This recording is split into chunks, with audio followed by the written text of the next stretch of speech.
Hi everyone, it's Charlie Veitch. Today is the 26th of February. It's been exactly 1 month and 3 days since China announced that there was a new coronavirus that was affecting and people who were falling ill and dying. Now we've had about 5 weeks to have a look at this, and a few things are very concerning to me. I've been doing a kind of daily or twice weekly kind of daily panic, posting the doom Paul, Ron Paul, on certain internet forums. There's him screaming, it's happening, or you didn't listen, or it's time to panic. And I guess we all use humor a bit to try and get into really scary subjects. And about a month ago, from the looks of it, from what China was doing, it looked like this could be the big one.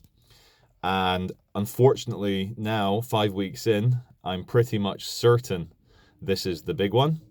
Now, I'm not saying in 5 weeks I've become an expert disease specialist. I'm not a virologist, but I just kind of know that there's a big discrepancy in what certain authorities are saying compared to what certain authorities are doing.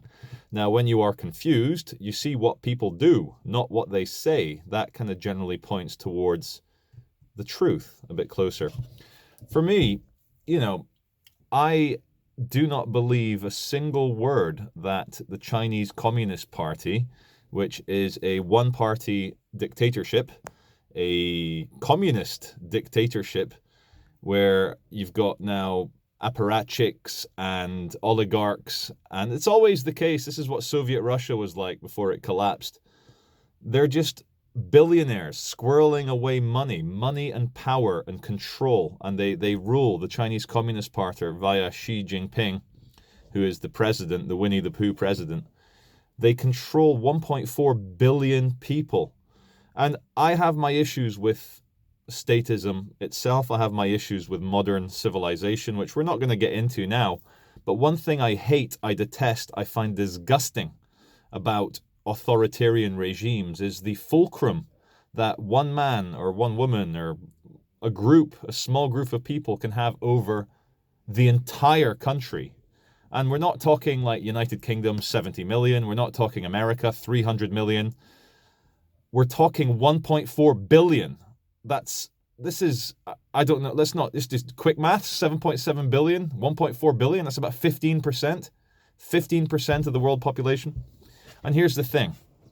On day 1 or day 2 back in December, when this virus was noticed, there was Dr. Lee. He was a 34-year-old, seems like a nice guy. He raised the alarm. What did they do? They arrested him.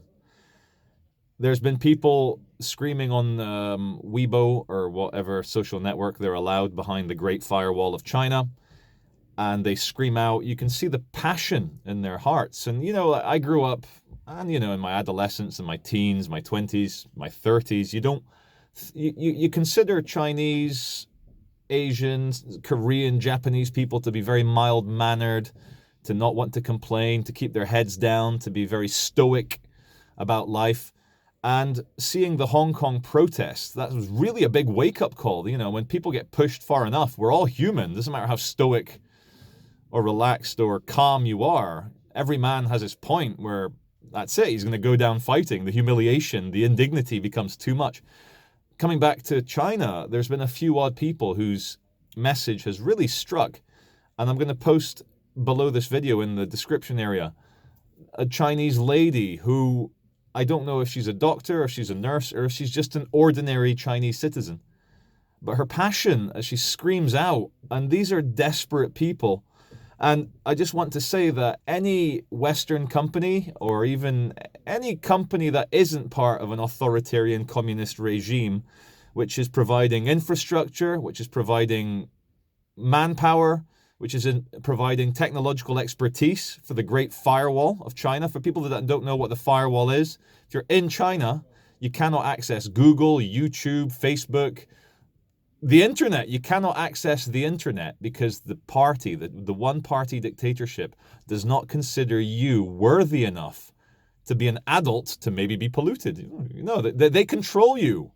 From birth to death, you are, just as I say on the megaphone, a meaningless number on the computer screen in China.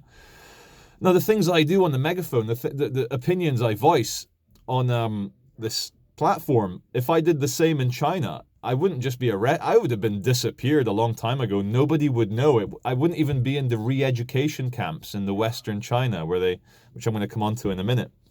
So I don't believe anything that the Chinese Communist Party says for a variety of reasons. You judge people on their actions. You judge an establishment on its actions.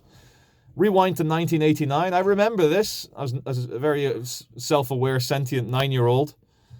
The Tiananmen Square massacre. Again, just like the Hong Kong protests, you had thousands, tens of thousands, maybe hundreds of thousands of young people, students, wanting democracy, freedom, free expression, free speech, autonomy, dignity, to live a life where you're not in a Soviet-style daily humiliation. That's what people want. That's what people fight and die for, you know? Tiananmen Square. What did the Chinese Communist Party do? They didn't hold back or try and negotiate with the students or try and rationalize with them or have an argument. They bust in with big trucks, thousands of ignorant young, and I say ignorant, I'm not being rude here, I'm being spot on. It's common knowledge that for Tiananmen Square, the Chinese Party, Communist Party, bust in soldiers, conscripts, young men, 18, 19, 20 years old, from the far-flung rural regions. Who know, and this is for a reason. They weren't going to bus in middle-class, educated, urbanite soldiers that might relate to the students.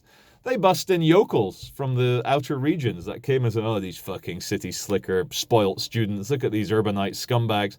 And what did they do? They massacred them. Who knows how many dead? 500? 1,000? 2,000? Maybe more than have died on the official CCP numbers from coronavirus, maybe over 3,000. Anyway, we've all seen the videos coming out of China. You have to discredit a lot of the videos because there's no timestamp. You don't know if these deaths or these bodies or these body bags is attributable to coronavirus or to something else happening. People die all the time. In a country of 1.4 billion, you're going to have a lot of deaths. But you just need to see the leaked interviews from medical staff in the Hubei province, in the Wuhan city. They're dropping dead like flies themselves. So it's been estimated, and there's a lot of people. Anyway, what was I coming? Just to say quickly, any Western or non-Chinese agency that is helping provide infrastructure for the Great Firewall of China, how do you sleep at night? You are literally going to burn in hell because you've got, the official number in China, the official dead tally from coronavirus, they're saying 3,000. Now that is the same as how many died on 9/11, and it's taken a month, and it's a lot of people. That's a lot of dead people. And I wince, I cringe when people say to me, oh, it's just the flu. Conservative estimates, now that we've got epicenters, it's gone pandemic, and I'm going to come to the WHO and how they're complicit in this mass murder as well. And I say mass murder, not that the virus is made by man. I'm saying the mass murder is the shutting down of freedom, shutting down of information, which leads to mass deaths, as well as bolting people into their apartments, dumping earth at the entrance of an apartment block, welding doors shut with padlocks so people can't get out, so they starve to death in their apartments. So the Chinese Communist Party say that 3,000 people have died. Analysis, and not bigoted, not partisan analysis, just general analysis, it seems to be that the true number dead is probably closer to 250,000 in China alone. The true number of infected is definitely in the millions and maybe in the tens of millions. But they say, 80,000, 2,000 dead. And, and then about 2 weeks ago, they changed how they report on coronavirus. Now, I'm sorry for being Mr. Randy Pan, the kind of distrustful man, but you do a coronavirus test, either you have it or you don't. That's an official confirmed coronavirus case. You can have a suspected case, but it's a binary choice. The test says yay or nay. Yeah, about a week ago, suddenly 18,000 extra people, because the Chinese are fucking around with the numbers. And I'll tell you why they're doing it. It's not purely a kind of dynastic thing from the Middle Ages that we must maintain honor, tradition. We must look good to the world. This is what the Soviet Union did in Ukraine in the 1930s, I think it was. The Holodomor. Sounds like Holocaust. It may as well have been a Holocaust. It was a starvation Holocaust. When the Soviet Union and Moscow, they're saying, look at the harvest, very good harvest. Showing big bags of grain and fat kids and people in Moscow. Yeah, great, we're eating corn and wheat and drinking milk. Yet across Siberia, across Ukraine, across the Urals, the Arals, the Balkans, the Baltics, everyone's starving to death. People selling body parts on the street corner to feed themselves. This is what you get when you get a centralized authoritarian regime that is unelected. Unelected. They need to fucking fuck the people down because they know that the people are their enemy and that the enemy, let's say the Chinese Communist Party were to collapse tomorrow. I bet you all the upper echelons, all the local commissars and governors and party officials, party career men, they would be strung up by their testicles on like probably thick fishing wire. They would be hung by their necks before nightfall, and they know it. And all that money they stole, don't know where it would go, but it needs to go back to the people. Billions and billions and billions stolen. Anyway, Chinese Communist Party going to lie. It's what I expect from an authoritarian bastard regime. But it's people who are complicit in the West, in the free civilized world, that upset me even more. And what's the old line? That traitors get shot before the enemy because they're more dangerous than the enemy. People within. Now, you've probably all been watching the WHO, World Health Organization. Now, there's a global institution, World Health Organization. You've been watching the chief executive, the boss man, the president. He's the director general. Because I think it's a UN body, World Health. I don't know. He's a director general, not just a director minimal, the director general. His name is Dr. Tedros Adhanom. Up until an hour ago, I thought he was Indian. He looks Indian. It shows how much I know about ethnicity. Turns out he's from the Horn of Africa. He's an Ethiopian gentleman. He was the health minister and foreign minister of Ethiopia. And here's the thing, like Dr. Tedros Adhanom, I'm going to try and put a link as well below so you can see who I mean. He's that Indian looking, brown-skinned guy with glasses, very educated, obviously a doctor. But he has been filleting the satanic cock of the Chinese Communist Party for the last 5 weeks. Every day, when we see the videos of cities on lockdown, people starving, people getting bundled into the back, mass cremations, ordering of like mobile cremation units to Wuhan. And Dr. Tedros Adhanom, oh yeah, great, Chinese, I've never seen such a good response. The Chinese party have really controlled this. We've really got coronavirus under control. That's not what you see. That's not what you see on the ground. You know, and so I started going into internet forums. Who is Dr. Tedros Adhanom? As I say, he was the health minister of Ethiopia. He was the foreign minister of Ethiopia as well. He rose up through the ranks. Anyway, this guy, it's common knowledge that on his CV and on his achievements, he has massively exaggerated his achievements in Ethiopia. He's been saying, oh yeah, in Ethiopia, I've cured this, I've cured that, the healthcare is great. When even the latest World Health Organization, the institution this man is apparently the director of, contradicts him. And they say, and I quote, the population suffers from a high burden of potentially preventable diseases. Now they mean HIV, cholera, yellow fever, dengue, Zika, Ebola. Now coronavirus is probably going to take hold. And he just lies. Anyway, I'll tell you why I think Dr. Tedros Adhanom is covering up for Xi Jinping and the Chinese Communist Party. I think he's receiving money from the Chinese Communist Party. And the reason the Chinese are paying him is because they want to keep their economy going. They don't want foreign investment, their own stock markets to go down too much. Of course, things are going to be affected by coronavirus, but there is a biological holocaust happening across China, and they don't want the world to know, which is why we get, 3,000 dead, that's all. Whereas the death rate, like that, they're trying to convince us there's a death rate of 1.5. We've just seen from Iran, Italy, South Korea, the true death rate's between 3 and 6%. 4, 5, 6 times worse. Anyway, so the Director General of the World Health Organization, he's been involved and caught already for health cover-ups.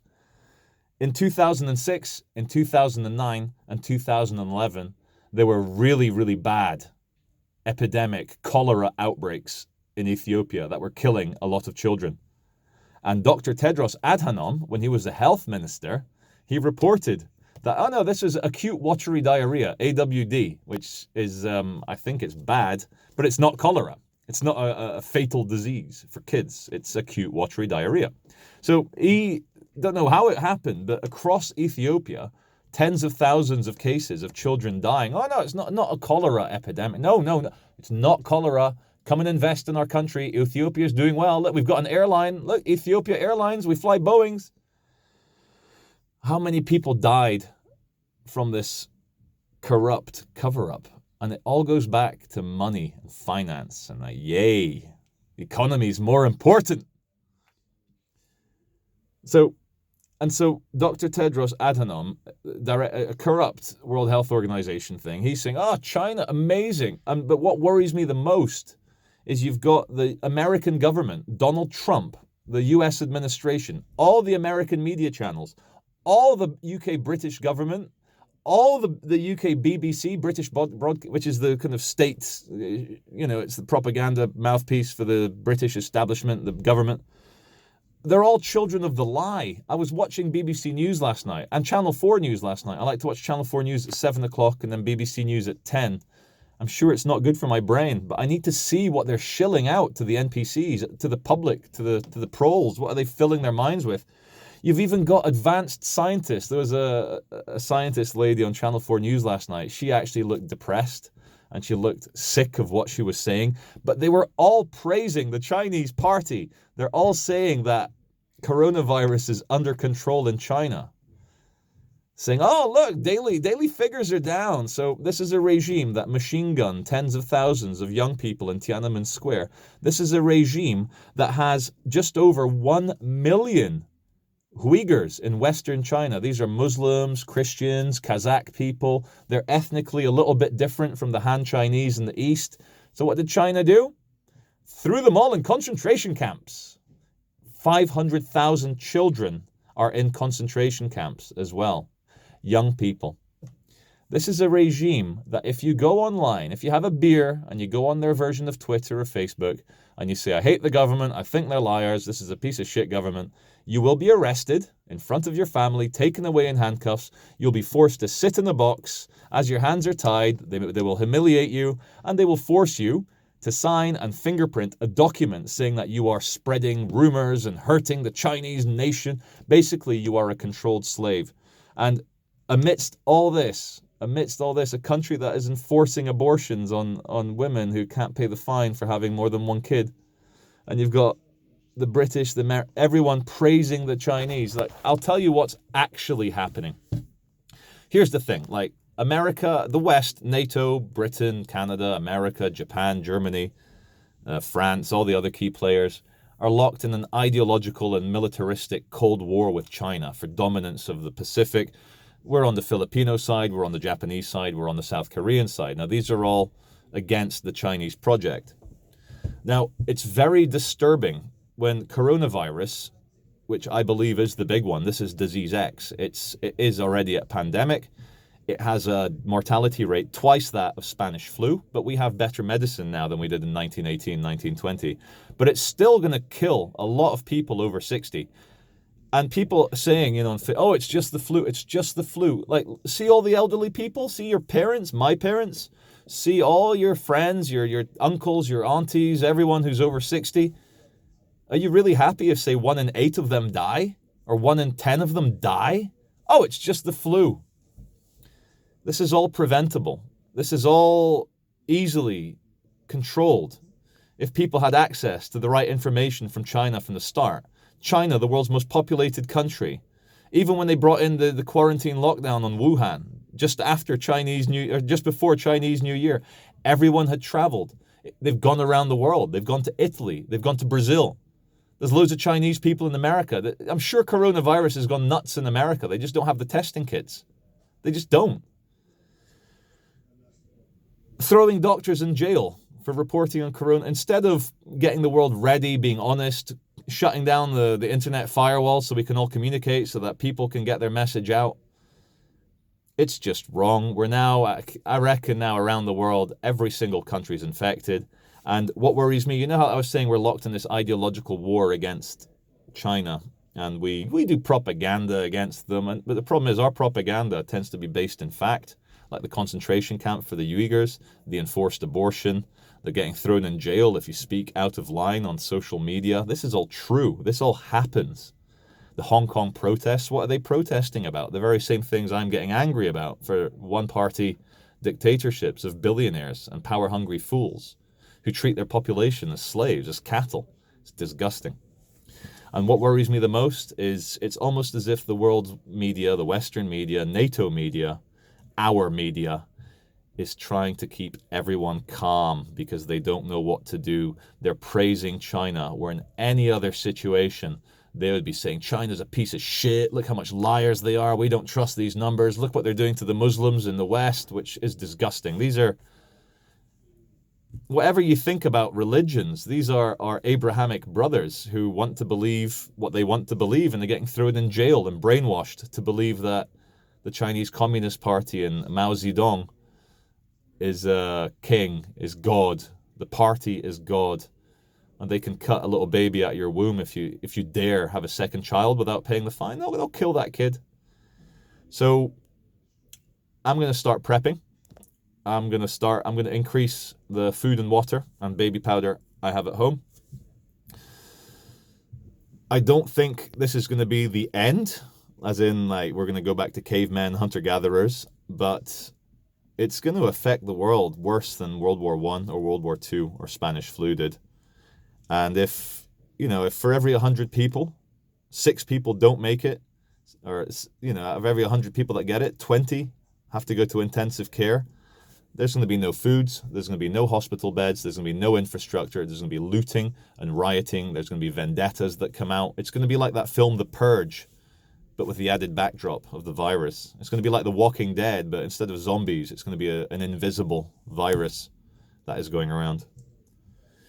Anyway, I've talked on for far too long. Thank you very much for listening. Coronavirus is a lot worse than they are wanting you to believe.